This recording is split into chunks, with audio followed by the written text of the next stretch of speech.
In 2013, the Center for Sustainable Shale Development issued performance standards for gas extraction.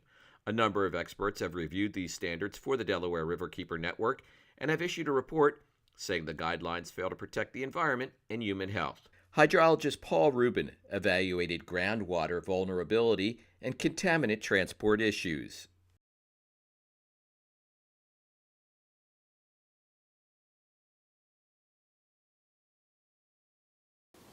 Well, because they don't really look at the whole picture geologically. They don't take into account that, very importantly, the groundwater flows. So when you inject chemicals underground, whether it be from wells that they're hydraulically fracturing or from injection wells where toxic contaminants are being injected deep underground, hydrogeologists have known for more than 50 years, perhaps 100 years, that groundwater flow is not only very shallow in nature, but it's also quite deep in nature. So any contaminants that go down far, a percentage of them are moving with the deep flow system. So groundwater moves, the regulations don't take into account that groundwater moves, and that then contaminants will in turn move down gradient from an area of higher elevation to an area of lower elevation. Essentially, groundwater flow ultimately reaches a regional base level down at our major river valleys. This is where our population centers are. It's where our major aquifers are that our population relies on. And it's also ultimately the final discharge location for where groundwater and chemicals that may be within that groundwater will ultimately come up and enter our aquifers for our freshwater supplies and our surface water, rivers, streams, etc., that reservoirs that we use for drinking water. So the fact that groundwater flow isn't factored into it is just one consideration. Another important consideration is the concept that the technology exists today such that the oil and gas companies can seal off or protect, isolate the freshwater aquifers that we rely on for our water supplies. The technology that they're using, which is primarily a series of casings, steel casings with cement sealant within that. The problem with this is that the materials are not very durable. I've spent much time reviewing the industry's literature, and I can see in that what happens is that the cement and the steel degrade under the best, most optimal conditions in 80 to 100 years, and often far shorter. That's without the normal failure mechanisms of cracking and debonding of seals, earthquakes, cracking the cement. Just natural corrosion and degradation causes the loss of integrity of these supposed zonal isolation seals. So you can imagine if all at once we suddenly have thousands of casing material failing, then contaminants are free to enter our groundwater flow system and move toward people's wells, and often far faster. So basically, the technology does not exist today to forever seal off and isolate our freshwater aquifers.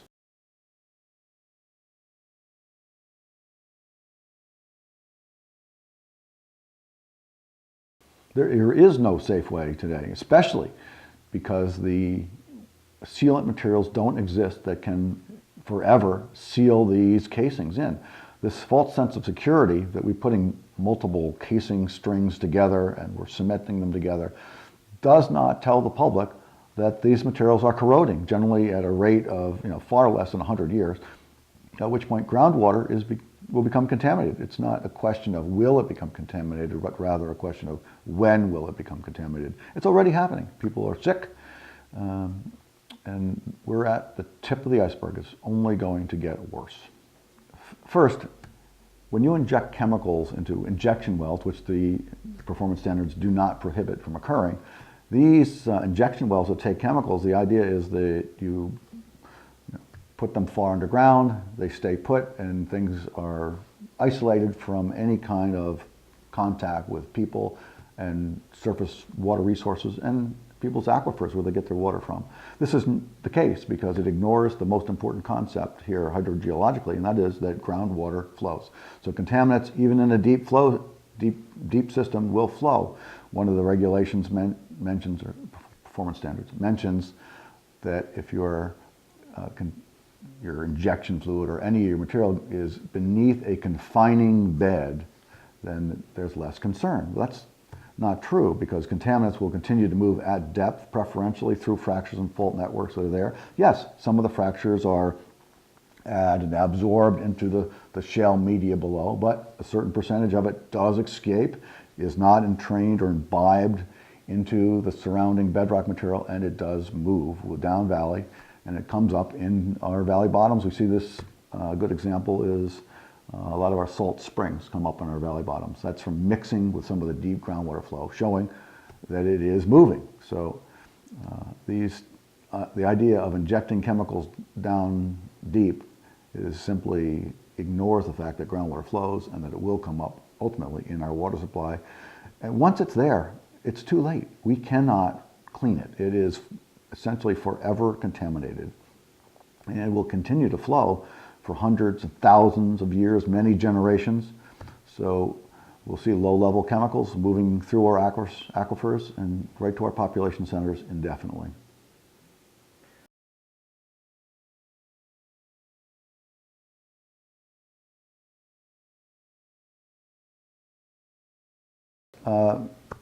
The performance standards do not adequately deal with monitoring. If you're going to have a standard that could possibly function, you would have to really look at the hydrogeology of the area and place monitoring wells far downslope in many locations to look at contaminant transport away from a site. In this case, decisions whether to put them in or not, or where, how deep, how many, all of these are decisions in the performance standards that are controlled by the operators. There's no transparency. There's no independent expert evaluation of where they should go. You could take one site and you could bring in 20 operators, and I don't doubt for a moment that we would have 20 different scenarios as to where we should monitor, how far we should monitor. And then, of course, the other key factor is how long should we monitor for? According to the regulations, under most conditions, they wouldn't have to monitor for more than 1 year of time. Of course, groundwater flow, generally speaking, is slow moving. There are times when fractures are encountered, or highly permeable fractures, or very permeable soils, and it moves faster. But often, groundwater flow is reasonably slow. So if you want to monitor it, you don't cut off your monitoring program after a year and say, we found nothing. That just, it doesn't look at the whole picture. To some degree, the monitoring that they're doing is looking at a snapshot in time without knowing what's going where. It doesn't take into account the groundwater flows, and there's no control for whether or not you should continue to monitor indefinitely. Each one is a time bomb.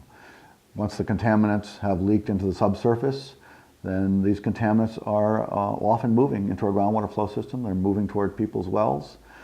Adequate monitoring is not occurring. Standards don't call for adequate monitoring. What monitoring they do call for is completely undefined. We don't know how long it'll take. The separation distance from well pads to homeowner wells is very small, whereas if we look at the concept of setback distance, how far away from a homeowner well, for example, should you have a gas well? Well, you could assume any number, and in fact there are all kinds of numbers out there, all of which are completely whimsical in nature. There are none out there, to my knowledge, that are based on any empirical data whatsoever. On the other hand, I have looked at empirical data. How do we know how far groundwater moves within the upper fractures that contaminants may get into for some of these homeowners? And in my report, I discuss some of that testing that I've evaluated, and we see fracture interconnections in the upper aquifers of at least 4,300 feet. So long distance. So when you're looking at these performance standards, you need a lot of information. A real performance standard is something that is very detailed, highly detailed, and has standards that it should be easily followed by anyone who's knowledgeable in that industry. That doesn't occur for these standards.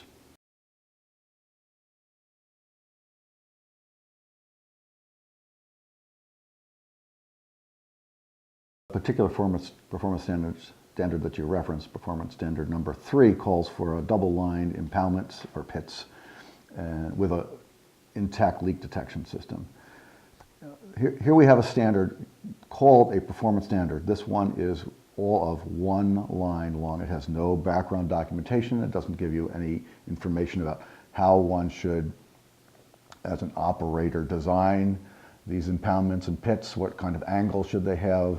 What material should they be based on? How does the leak detection system work? Does it go throughout the whole area? What's to stop from leaking? What happens if a leak occurs? What do they do? And this is a great example because I just came back from testifying in Western Pennsylvania against a major gas company, one of the top performers out there, and the bottom line here is that the standards, if you look at them today, are already failing and they're not in place. So here, in this particular situation, we have an enormous impoundment on top of a hill slope. The impoundment is multiple football fields in aerial extent. The bottom of the impoundment is double lined. It has 2 layers of dense PVC type plastic liner material, no separation between them, so basically it's really functioning as one. The liners themselves have numerous rips and tears, some along seams, some not along seams, some from animals getting in the impoundments and scratching holes in them. Many times they've been resealed in efforts to stop leaks. So at the end of the day, when we're looking at the leak detection system, it goes under only a very small part of that impoundment, as a good example. When they've now taken up some of the impoundment liner, tested, found contamination beneath it. So if that contamination's there and it's leaked into the subsurface of a mixed clay media, what's happened from that point on is contaminants have then migrated downward through the soil horizons, just straight down until eventually it reaches the water table. And so we know what's happening there because in this case, a good example as any for this performance standard, they put in a series of monitoring wells. They found groundwater levels in them. They sampled them. This is right on the fringe of this particular impoundment as an example. These wells found significant contaminants, and these contaminants are now migrating, well, they've migrated from the impoundment through the soils down into their monitoring wells, and then now they're migrating down slope right toward homeowners' wells, many of whom have adverse medical conditions, which are just terrible. Some so bad that one family has moved out of their home and just left it behind just to remove the children from contact with some of these chemicals. If there's any kind of leakage through impoundments or pits, both, then any contaminants that are present and leak outward and aren't detected or not even monitored when they're detected, and they're moving first under the influence of gravity until they reach the groundwater table and flowing groundwater, at which point that water ultimately moves down valley to homeowner wells and to our rivers and streams. So it's just a matter of time of how long it takes to get there.